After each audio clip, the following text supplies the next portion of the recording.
कहते हैं कि किसी भी अनजान इंसान को कभी भी अपने घर का दरवाजा नहीं खोलना चाहिए, क्योंकि कभी कभी एक छोटी सी हरकत हमारे लिए बड़ी मुसीबत बन जाती है। ये कहानी भी शहर में रहने वाले रवि और सोनाक्षी की है। रवि और सोनाक्षी की शादी को कुछ ही वक्त गुजरा था। वो दोनों बहुत खुश थे। रवि और सोनाक्षी दोनों अकेले ही घर में रहते थे। एक रात ऐसा हुआ कि अच्छा सर, मैं बस कुछ ही देर में निकलता हूँ, घंटे तक पहुंच जाऊंगा।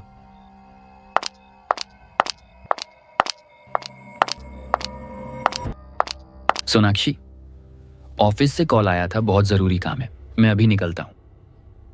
लेकिन सोनाक्षी, अपना ख्याल रखना, मेरा पता नहीं मैं कब वापस आऊं। रवि, तुम मेरी फिक्र मत करो।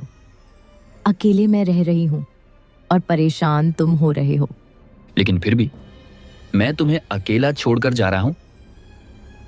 लेकिन वादा करना कि जैसा मैं कहूं वैसा ही करना है। बाहर गेट किसी के लिए नहीं खोलना, अपने साथ चाकू या कुछ रखना, और अकेले रात को बाहर नहीं जाना। हाँ बाबा, हाँ, मुझे सब पता है।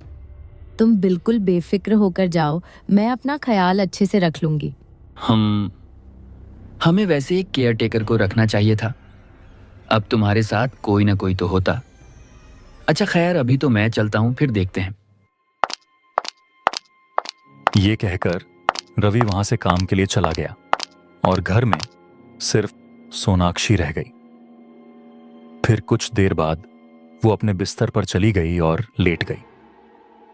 थोड़ी ही देर में उसकी आंखें बंद हो गईं और वो हल्की नींद में ही थी कि अचानक उसे घर के बाहर से गेट के खटखटाने की आवाज आने लगी।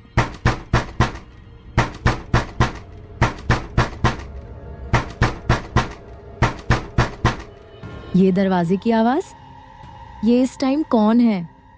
रवि तो आज नहीं आएगा, फिर ये कौन है? मैं जाकर देखती हूँ। सोनाक्षी दरवाजे की आवाज सुनकर खिड़की की तरफ बाहर देखने लगी, लेकिन वहां दरवाजे के पास तो कोई भी नहीं था।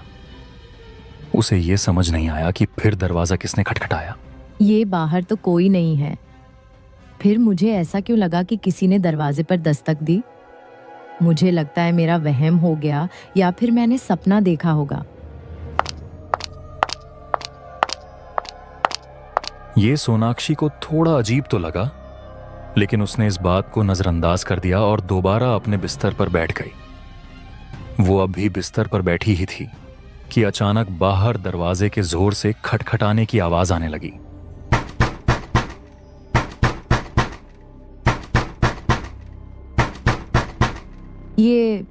ये दरवाजा फिर से खटका है। इस बार तो मैं नींद में भी नहीं हूं, लेकिन ये कौन हो सकता है इतनी रात को? सोनाक्षी फिर से जाती है और खिड़की से बाहर देखने लगती है, लेकिन इस बार उसने देखा कि बाहर एक औरत खड़ी है। सोनाक्षी उसे देखकर वहीं से पूछने लगी, सुनिए, एक्सक्यूज मी, आप कौन हैं और मेरे घर के सामने क्या कर रही हैं? जी सोनाक्षी मैडम, मैं रानी हूँ। जी, कौन रानी? मैंने आपको पहचाना नहीं। जी, वो आपके पति रवि ने ही मुझे यहाँ भेजा है। हमारी उनसे बात हो चुकी है। लेकिन रवि ने आपको क्यों भेजा है? वो सोनाक्षी मैडम, आपका ख्याल रखने के लिए। आप अकेली है ना, इसलिए। और मैं एक केयर टेकर हूँ, रवि ने ही मुझे हायर किया है। ओह, अच्छा। रवि कह तो रहे थे कि केयर टेकर को लाऊंगा। चलिए, मैं दरवाजा खोलती हूँ। फिर सोनाक्षी ने उस औरत को अपने घर के अंदर बुला लिया और वहां बैठकर दोनों बातें करने लगीं। जी, आप क्या बहुत देर से बाहर खड़ी थी? हाँ, मैं बहुत देर से दरवाजा खटखटा रही थी, लेकिन किसी ने नहीं खोला। हाँ, वो मैं थोड़ी सो गई थी, इसलिए शायद आवाज ठीक से नहीं आई। वैसे आपने इससे पहले कहाँ काम किया है? हम तो बहुत सालों से ये काम कर रहे हैं मैडम। जो अकेला होता है, हम वहां पहुंच जाते हैं, मतलब उसकी मदद के लिए। थैंक यू, आप बहुत अच्छे समय पर आ गईं। मैं खुद भी आज अकेली थी। आपने खाना खा लिया मैडम? अभी तो नहीं खाया। मैं सोच रही थी कि थोड़ी देर बाद खाना बनाकर खा लूंगी। अच्छा मैडम, आप फिक्र मत करें, अब मैं आ गई हूँ। मैं आपके लिए जल्दी से खाना बना लूंगी। आप बताइए, मैं क्या बनाऊं? सब्जी बनाऊं या गोश्त? नहीं नहीं, गोश्त नहीं खाते हम। आप ऐसा करें कि बस सब्जी में कुछ अच्छा बना लें जो आपको अच्छा लगे। अच्छा ठीक है, मैं आपके लिए भिंडी बनाती हूँ। उस औरत ने फिर सोनाक्षी के लिए खाना बनाया। खाना इतना मजेदार बना था कि सोनाक्षी ने सारा खा लिया। क्या मजेदार खाना बनाया था रानी जी, मैंने अभी तक इतना स्वादिष्ट खाना नहीं खाया। अब तो आप हमेशा हमारे साथ रहेंगी, हमें भी आपकी बहुत ज्यादा जरूरत थी। ठीक है मैडम, आप बेफिक्र हो जाइए, हम आपका और घर का पूरा ख्याल रखेंगे। हाँ सच में, आपके आने से हमारे बहुत से मसले हल हो जाएंगे। रवि भी ज्यादा काम में बिजी रहता है और मैं अकेली रह जाती हूँ। हाँ बिल्कुल। अच्छा, मैं जहाँ भी काम करने जाती हूँ तो मैं उन्हें दिल से एक तोहफा देती हूँ ताकि वो गिफ्ट अपने साथ रखें। क्या मतलब? मतलब कि ये शीशा मैं अपने गांव से लाई हूँ, आपके लिए गिफ्ट है। इसे आप अपने कमरे में लगा लीजिए, मुझे बहुत अच्छा लगेगा, बहुत। लेकिन इसकी क्या जरूरत थी, आपने वैसे ही तकलीफ की। नहीं मैडम, जरूरत थी। मेरा मतलब है कि मैंने आपको ये बहुत दिल से दिया है। आप इसे रख लीजिए और हाँ, इसे अपने कमरे में जरूर लगा लेना। अच्छा अच्छा ठीक है। अच्छा, अभी मुझे बहुत नींद आ रही है, मैं सोने जा रही हूँ। आप भी ऐसा करें कि मेरे बेडरूम में ही सो जाइए, क्योंकि रवि भी नहीं है, अकेले मुझे डर लगेगा। अच्छा ठीक है मैडम जी, आप जैसा कहें वैसा ही हम करेंगे। ये कहकर सोनाक्षी और वो केयर टेकर सोने के लिए कमरे में चले गए। वो औरत और सोनाक्षी बिस्तर पर लेट गईं। खाना खाने के बाद सोनाक्षी को इतनी नींद आने लगी जैसे वो कई दिनों से सोई ही ना हो, और कुछ ही देर में गहरी नींद में चली गई। लेकिन वो औरत अभी भी जाग रही थी। सोनाक्षी ऐसी नींद में थी जैसे किसी नशे में चली गई हो। तभी कुछ देर बाद नाक्षी को किसी बच्चे के रोने की आवाज आने लगी, जैसे कि उसके बहुत करीब ही कोई बच्चा रो रहा हो। उस आवाज को सुनकर सोनाक्षी की आंखें खुल गईं और वो डर के साथ उठ बैठी। ये कैसी आवाज है? यहाँ बच्चे के रोने की आवाज कहाँ से आ रही है? यहाँ तो कोई बच्चा नहीं है। आंटी आप कहाँ हैं? ये आंटी कहाँ चली गई? वो तो यहीं पर थी। मुझे इतना अजीब सा क्यों महसूस हो रहा है? सोनाक्षी ये सारी बातें समझने की कोशिश कर ही रही थी कि अचानक से बाहर के दरवाजे के खटखटाने की आवाज आने लगी।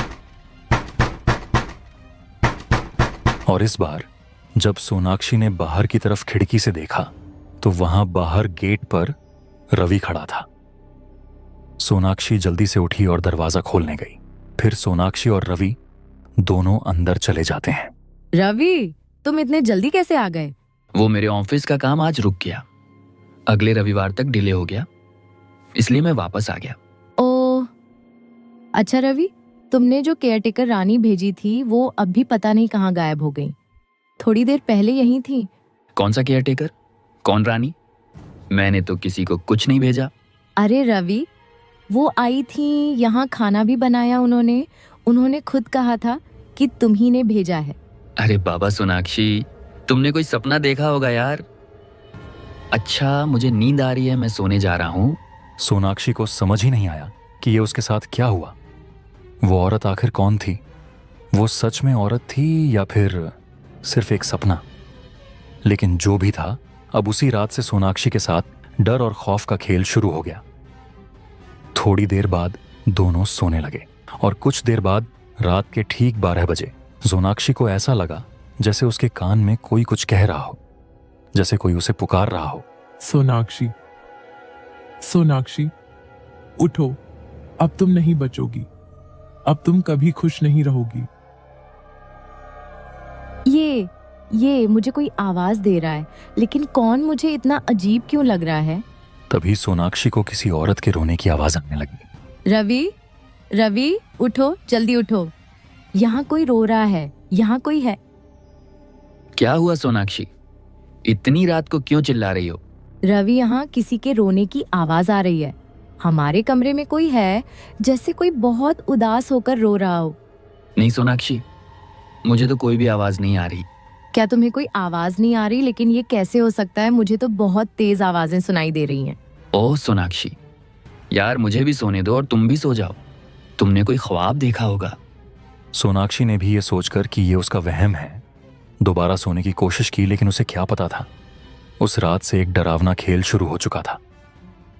अब जब भी सोनाक्षी घर पर अकेली होती तो उसे हमेशा ऐसा लगता जैसे उसके पीछे कोई साया खड़ा हो, लेकिन जब वो मुड़कर देखती वहां कुछ भी नहीं होता।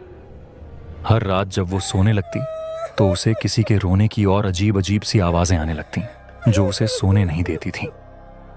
धीरे धीरे उसमें गुस्सा भी बढ़ने लगा। जब भी रवि उससे किसी काम के लिए कहता तो वो अचानक उस पर चिल्लाने लगती। ये सब देखकर रवि को भी अब बहुत अजीब लगने लगा, क्योंकि सोनाक्षी पहले कभी ऐसी नहीं थी। इसी तरह एक दिन परेशान हालत में सोनाक्षी उस शीशे के सामने खड़ी थी, वही शीशा जो उसे उस औरत ने दिया था। लेकिन शीशे की तरफ देखते देखते अचानक उसे उसमें एक भयानक साया दिखाई देने लगा। वो डर से कांप गई और जोर से चीखने लगी।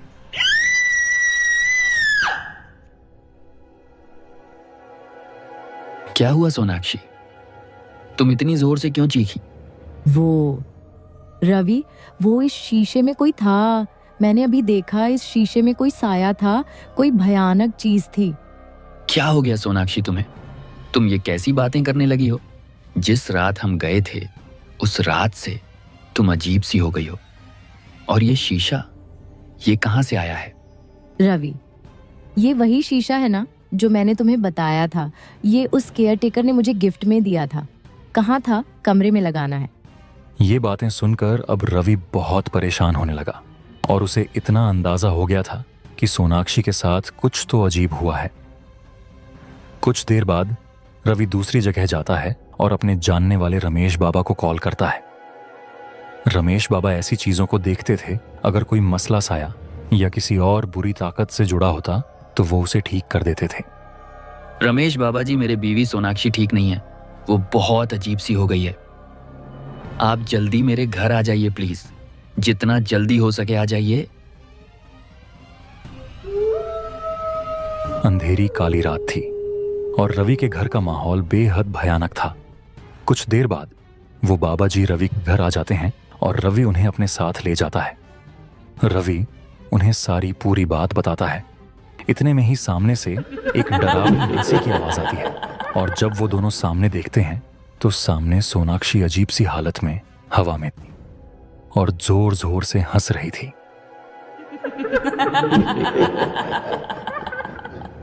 मैं इस सोनाक्षी को अभी नहीं छोड़ूंगा। मैं इसे तड़पाऊंगा। तुम दोनों इसे नहीं बचा सकते। बाबा, निकल जाओ यहाँ से, अभी निकल जाओ। ये देखो बाबा, इसे क्या हो गया है?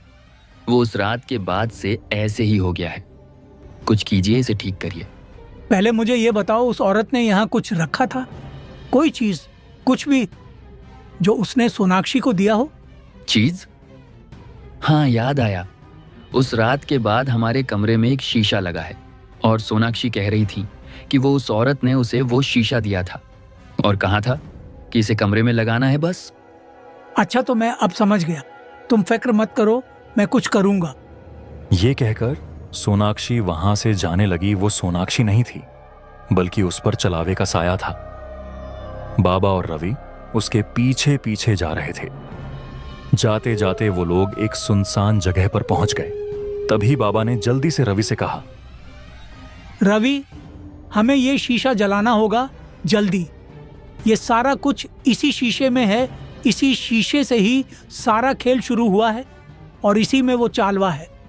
हमें इसे तुरंत जलाना होगा। रवि और उस बाबा ने उस औरत के दिए हुए शीशे को जलाना शुरू किया। कुछ ही देर में वो शीशा जलने लगा। जैसे ही शीशा पूरी तरह जल गया, उसी वक्त सोनाक्षी बेहोश होकर जमीन पर गिर गई और उसके शरीर से एक काला साया बाहर निकल गया। शीशा जलते ही सोनाक्षी धीरे धीरे ठीक होने लगी और होश में आ गई। रवि ने उसे संभाला और दोनों घर वापस आ गए, जहां सोनाक्षी को आराम करने के लिए लिटा दिया गया। रवि ने टाइम पर बाबा को बुला लिया, जिसकी वजह से सोनाक्षी से जल्दी वो छलावे का साया निकल गया। अगर थोड़ी देर होती तो शायद सोनाक्षी उस औरत के चाल का शिकार बन चुकी होती। इसलिए कभी भी किसी अनजान इंसान के हाथ से कुछ खाना नहीं चाहिए और ना ही उससे कोई भी चीज लेनी चाहिए। क्योंकि आजकल लोगों का पता नहीं कि कब क्या कर दें आपके साथ, क्योंकि बहुत से लोग आपकी हंसी खुशी जिंदगी से दिल ही दिल में जल रहे होते हैं। गाइस, हमारे वीडियो को लाइक करें, शेयर करें और अपनी राय कमेंट में लिखें।